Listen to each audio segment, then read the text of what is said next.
So I want to grow a mango seed, but I'm sick and tired of taking the seed out of the husk. I've seen guys taking knives and jamming them in there. I don't even know how they still have their fingers left. I still have 10 fingers and I want to keep it that way. In the past, I came up with this awesome method with these pruners, these Milwaukee power pruners, battery operated, and I would take these bad boys and I'd take my seed husk and I'd clamp it off, and then I could get in there with a pair of pliers. But I'm sick of it. It takes too much time and I don't want to do it anymore. I just want to put the seed in the soil just like in nature. Is that too much to ask? If it's good enough for nature, it's good enough for me. So let's do it. So here's something I did recently. I did this first row exactly 2 weeks ago. And then I did this back row exactly 1 week ago. You can see I took the seed out of the husk, and I've always done that, and I've always done it because I've had more mold issues when I left the seed in the husk. But nature doesn't have mold issues, so why doesn't nature have mold issues? I don't know why nature doesn't have any mold issues, but I do have a theory. Nature has good soil. We have this nasty crap soil that smells like a cattle feedlot with a bunch of chopped up dead wood chip tree crap in it. And we're trying to grow mango seeds in it, and they're rotting. And we're trying to grow our mango seeds in there.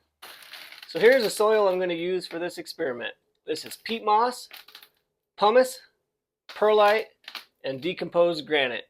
No wood chips, no steer manure, no bat guano, none of that nasty, dead, organic crap. Nothing to rot. So here's me putting soil in my container. But you don't care, you just want to see the end of the experiment. But you're going to have to wait. Alright, pre-moistened soil, topped off. Okay, now we just got to pick a seed. Any volunteers? Here it is. Let's plant it.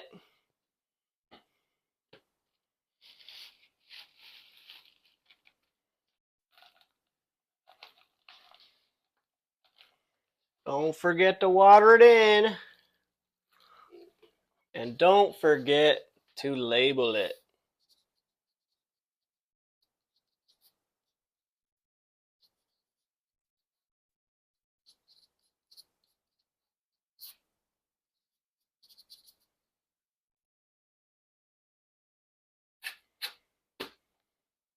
Now keep it in a cool, dark place. Not like totally dark, but you don't want it in direct sunlight or it'll cook. So if you know how to grow a mango in the husk from seed, and you have some tips for me, share them down below. I mean, it takes like 80% of the time of planting these things just taking off the stupid husk. Look at all this cool stuff. We've got apple cuttings.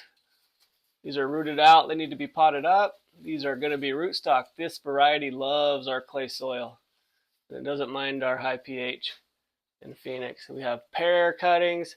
Same thing. This is for rootstock. Loves the clay soil. We've got stone fruit cuttings down here. These are all rooted out, need to be potted up. These cuttings, I think these are actually really hard to root. Probably only, I don't know, maybe less than 50%. In fact, I was doing an experiment, different methods, trying to figure out what's the best method to root them. I think these are the secret to growing sweet cherries in Phoenix. Cherry tree rootstock just does not tolerate our clay soil. It does not tolerate it at all. So the tree can never get established. But this, I think, is the secret. So stay tuned. Here's some starfruit seedlings growing up. I'll graft these later.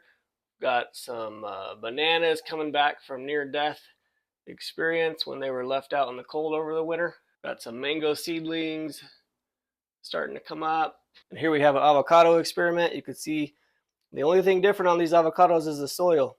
So stay tuned for that. Gonna be really interested to see how this experiment works out. All right, guys, subscribe and comment.